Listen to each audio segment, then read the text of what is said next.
प्रिय संस्कृत मित्राणि नमः संस्कृताय। संस्कृत साहित्यम में आपका स्वागत है।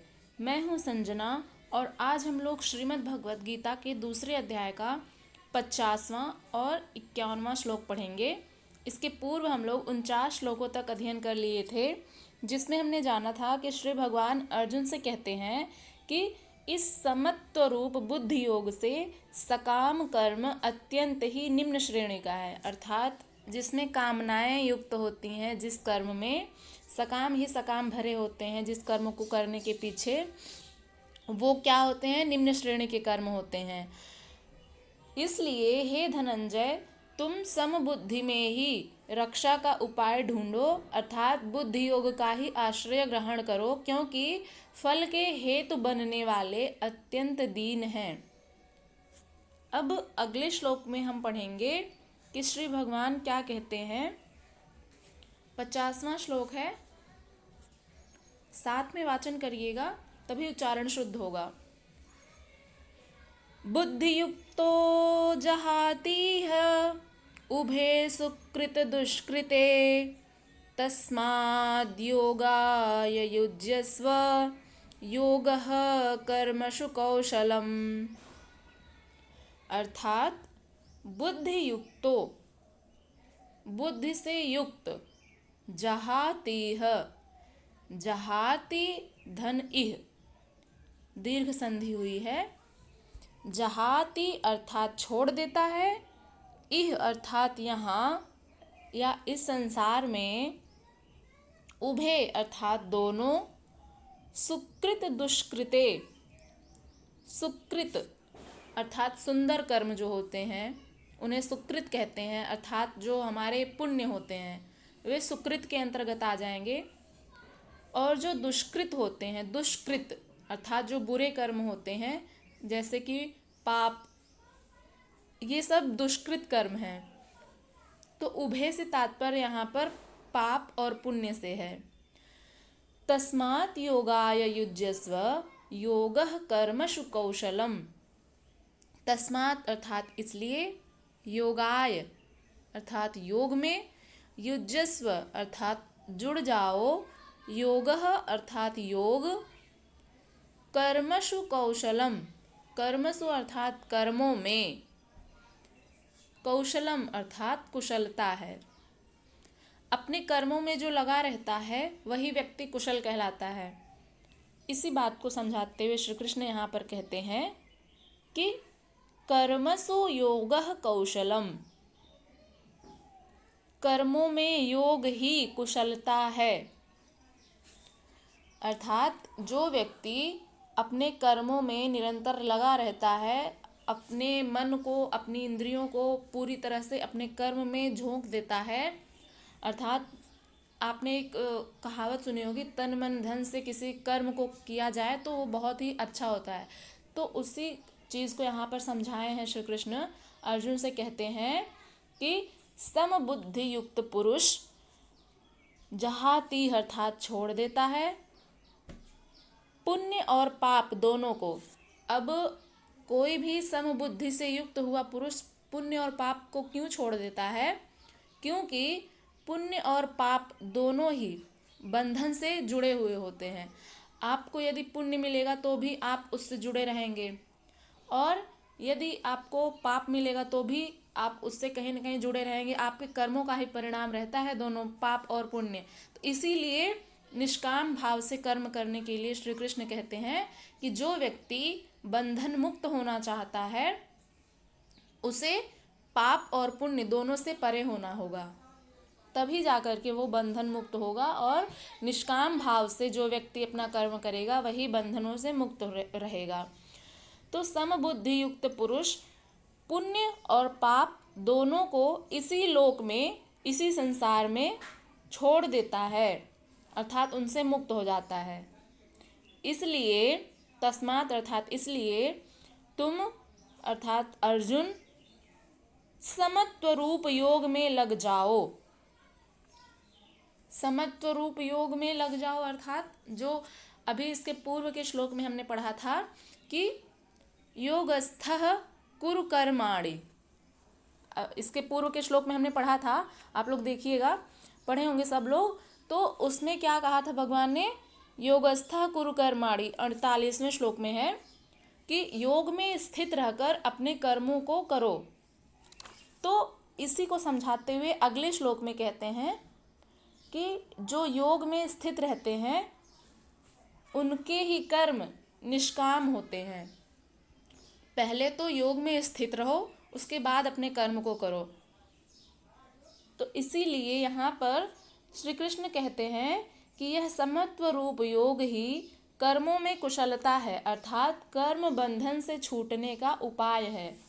जो व्यक्ति योग में स्थित रहकर अपने कर्मों को करेगा वही व्यक्ति कर्म बंधन से छूटने में सफल होगा। उसे कर्मों के बंधन नहीं बांध सकेंगे। और जो सकाम व्यक्ति होगा, अपने मन में इच्छाओं को लेकर के परिणाम को पहले ही सोच लेगा, उसे ही बंधन जकड़ेंगे। इसीलिए जिन्हें भी, यदि किसी भी व्यक्ति को बंधन मुक्त होना है तो उन्हें पाप और पुण्य से पहले तो परे होना पड़ेगा। इसीलिए यहाँ पर समझाते हुए श्री कृष्ण अर्जुन से कहते हैं कि समबुद्धि युक्त पुरुष पुण्य और पाप दोनों को इसी लोक में त्याग देता है, अर्थात उनसे मुक्त हो जाता है। इसलिए हे अर्जुन, तुम समत्व रूप योग में लग जाओ या जुड़ जाओ, युजस्व अर्थात जुड़ जाओ। यह समत्व रूप योग ही, क्योंकि जब तुम समत्व रूप योग से जुड़ोगे तो वही योग ही कर्मों में कुशलता है, अर्थात कर्म बंधन से छूटने का उपाय है। अब यहाँ पर देखा जाए तो अपने कर्मों में लगा रहने वाला ही कुशल है और वही योग है। यहाँ पर ये अर्थ दिया हुआ है कि योग ही कर्मों में कुशलता है, अर्थात यहाँ पर समझने वाली बात है कि कर्मों में कुशलता ही योग है। ये लाइन थोड़ी सी गूढ़ है, इसको समझते हैं एक उदाहरण से कि कर्मों में कुशलता ही योग है। कहने का भाव क्या है कि जो व्यक्ति अपने कर्मों में कुशल है वही योगी है, उसी का कर्म योग से युक्त है। तो कोई चोरी करने वाला व्यक्ति है, कोई चोर है, तो वो भी तो अपने कर्मों में कुशल रहता है। वो भी तो पूरा मकान, अगर किसी भी मकान में वो चोरी करने गया तो पूरा सारा सामान लूट लेता है, सब चोरी कर लेता है। तो ये भी तो उसके कर्मों की कुशलता है, क्योंकि वो मतलब एक भी सामान नहीं छोड़ता, बिना किसी को भनक लगे वो सारा सामान चोरी कर ले जाता है। तो यह भी तो उस चोर की कर्मों में कुशलता है। तो क्या यही योग है? नहीं। इसलिए यहाँ पर कहते हैं श्री कृष्ण कि बंधन मुक्त होना है तो पाप और पुण्य दोनों से परे होना होगा। और कर्मसु योगः कौशलम, कर्मों में योग ही कुशलता है। अब अगले श्लोक में हम बढ़ते हैं। अगला श्लोक है 51वां।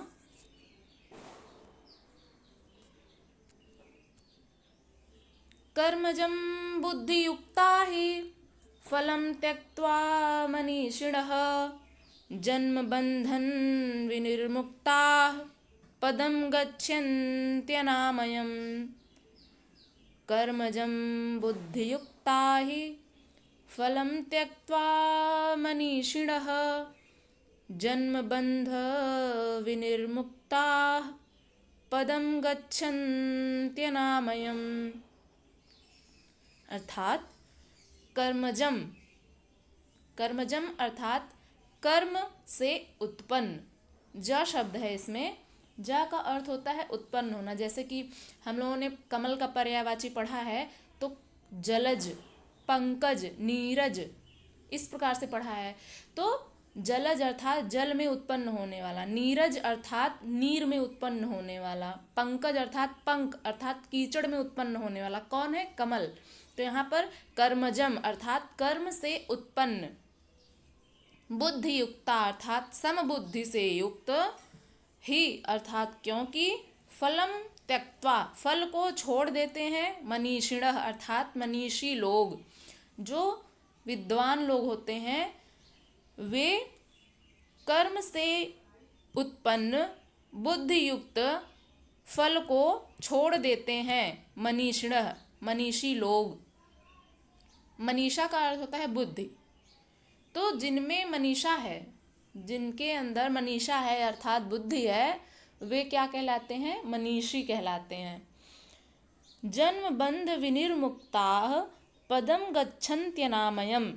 जन्म बंध विनिर्मुक्ताः अर्थात जन्म और बंधन, जो जन्म का बंधन है उससे विनिर्मुक्ताः अर्थात मुक्त हो जाते हैं। जन्म का बंधन क्या है कि जब हम इस धरती पर जन्म लेते हैं तो इस संसार में जितने भी रिश्ते हैं सबसे हम जुड़े रहते हैं, बंधन ही तो होता है वो। क्योंकि एक माया रूपी नगरी है, ये जो संसार है ये माया रूपी नगरी है। यहाँ पर सब लोग एक दूसरे से मोह से जुड़े हुए हैं। हालांकि प्रेम नहीं है ये, क्योंकि प्रेम जो होता है वो आज़ादी देता है, लेकिन जो बंधन होता है, जो मोह होता है, यहाँ पर हम लोग एक दूसरे से, अपने परिवारजनों से, अपने रिश्तेदारों से, सबसे मोह से जुड़े हुए हैं। मोह का बंधन है ये। तो इस संसार में जन्म बंधन जो है वो क्या है? मोह। तो वही कहते हैं कि जन्म बंधन से विनिर्मुक्ताः अर्थात मुक्त हो जाते हैं। पदम अर्थात पद को, गच्छन्ति, गच्छन्ति अनामयम, इसका जब संधि विच्छेद करेंगे गच्छन्ति अनामयम का, तो गच्छन्ति धन अनामयम,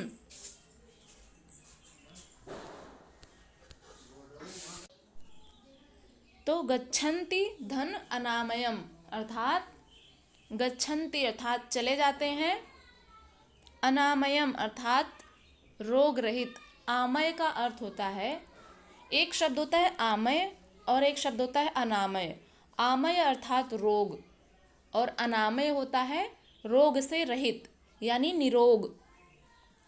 इसके शब्दार्थ को हम लोग देख लिए हैं, अब इसके व्याख्या को देखते हैं। ये श्री भगवान अर्जुन को क्या समझा रहे हैं और हमें क्या समझाना चाह रहे हैं, उसको समझते हैं।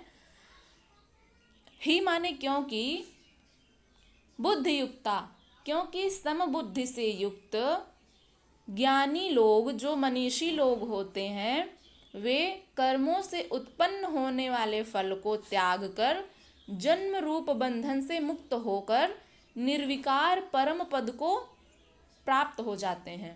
निर्विकार, यहाँ पर एक शब्द आया है, वही जो अनामय है वही निर्विकार, अर्थात कि अनामय अर्थात रोग रहित, उसी का अर्थ है निर्विकार, यानी कि विकारों से रहित, विकारों के बिना। निर का अर्थ होता है बिना, विकार का अर्थ होता है विकार, यानी ये जो व्याधियाँ होती हैं, रोग होते हैं, यही विकार होते हैं। तो इसी को समझा रहे हैं श्री कृष्ण कि निर्विकार परम पद को प्राप्त हो जाते हैं। अब रोग से रहित, विकारों से रहित, व्याधियों से रहित जो परम पद है वो कहाँ मिलेगा? स्वर्ग में मिलेगा। और ये जो संसार है, ये जो पृथ्वी लोक है, यहाँ पर ये क्या है? आमय है। पृथ्वी क्या है? आमय पदम है, आमय पद है यहाँ पर, क्योंकि यहाँ पर रोग और व्याधियाँ, विकार तो रहते ही हैं पृथ्वी पर, हर किसी को हैं। और जो अनामय पद है वो कहाँ पर है? स्वर्ग में। तो इसी को कहते हैं कि वो कौन व्यक्ति स्वर्ग को प्राप्त हो जाता है? तो जो समबुद्धि से युक्त मनीषी लोग कर्मों से उत्पन्न होने वाले फल को त्याग कर, यानी कि उन्हें कोई भी स्वार्थ नहीं रहता है, निस्वार्थ भाव से कर्म करते जाते हैं और उन्हें कोई भी लालच नहीं रहता है कि इसका परिणाम क्या होगा, उन्हें चिंता नहीं रहती है। तो यही होता है निष्काम भाव।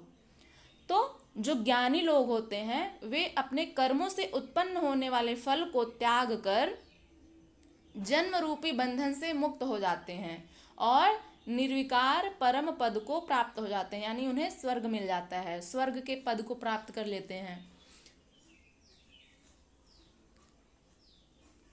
अब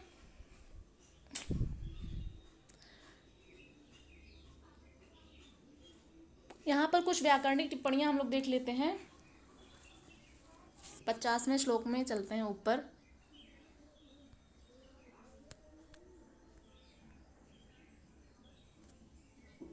यहाँ पर एक शब्द है जहातीह, अर्थात छोड़ देता है। जहाति धन इह, यहाँ पर जहाति में जो त में ह्रस्व इकार है और इह में जो ह्रस्व इकार है, तो ई और ई मिलकर के दीर्घ ई बन जाता है। तो यहाँ पर जहातीह में दीर्घ संधि हुई है। और इसके जो निचले श्लोक में आते हैं, 51वां जो श्लोक है, इसमें देखते हैं कि जो गच्छन्ति शब्द आया है गम धातु से बनता है। सभी लोग बचपन में पढ़े होंगे कि ये जो धातु रूप शब्द रूप होते हैं, तो गच्छन्ति जो शब्द है उसमें गम धातु है, लट लकार यानी वर्तमान काल प्रथम पुरुष बहुवचन का है। गच्छन्ति शब्द बनता है गम धातु लट लकार प्रथम पुरुष बहुवचन से।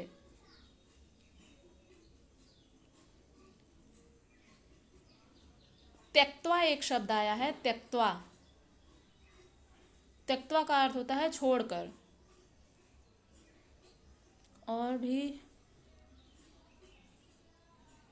अब हम लोग अगले श्लोक में बढ़ेंगे। इसमें एक लोग पूछे थे योगश्चित्त वृत्ति निरोधा, लाइव सेशन में, लाइव में एक लोग जुड़े हुए थे तो पूछ रहे थे कि योग क्या है। तो मैंने बताया था उनको योग का सूत्र कि योगश्चित्त वृत्ति निरोध। 50वें श्लोक में जो हम लोग पढ़े अभी, इसमें कर्मसु योगः कौशलम जो श्री भगवान ने कहा है, तो यहाँ पर योग का जो सूत्र लगेगा वो है योगश्चित्त वृत्ति निरोधः। मैंने उनको बताया कि जो योग, वो योग उसको कहते हैं जो चित्त की वृत्तियों का निरोध कर दे। हमारी वृत्तियां कौन कौन सी हैं? यही जो ईर्ष्या, द्वेष, अहंकार, क्रोध, ये सब जो हमारी वृत्तियां हैं, हमारे चित्त की, हमारे मन के जो विकार हैं, उनको निरोधः अर्थात निरोध अर्थात रोक दे। योगश्चित्त वृत्ति निरोधः, योग उसे कहते हैं जो चित्त की वृत्ति का निरोध कर दे। कहने का भाव यह है, तो चित्त वृत्ति अर्थात चित्त की वृत्तियों को, मनोविकार को जो निषेध कर देता है, जो रोक देता है, वही योग कहलाता है। अब योग करने जब हम लोग बैठते हैं तो हम अपने मन को एकाग्र करते हैं, अपनी इंद्रियों को अपने वश में करते हैं और उसके बाद ध्यान की अवस्था में बैठकर अपने श्वास पर नियंत्रण रखते हैं और उस परमात्मा को याद करते हैं। तो योगी व्यक्ति जो होता है, वो जब योगस्थ हो जाता है, योग में स्थित हो जाता है, तो वही होता है योग। उसमें उसकी इंद्रियां जो होती है उसके वश में रहती हैं, उसके मन को कोई भटका नहीं सकता है। तो यही होता है योग कहलाता है, जिसमें हमारे चित्त की वृत्तियों के विकार शांत हो जाते हैं, वही योग की अवस्था होती है। अब हम लोग कल अगला श्लोक पढ़ेंगे।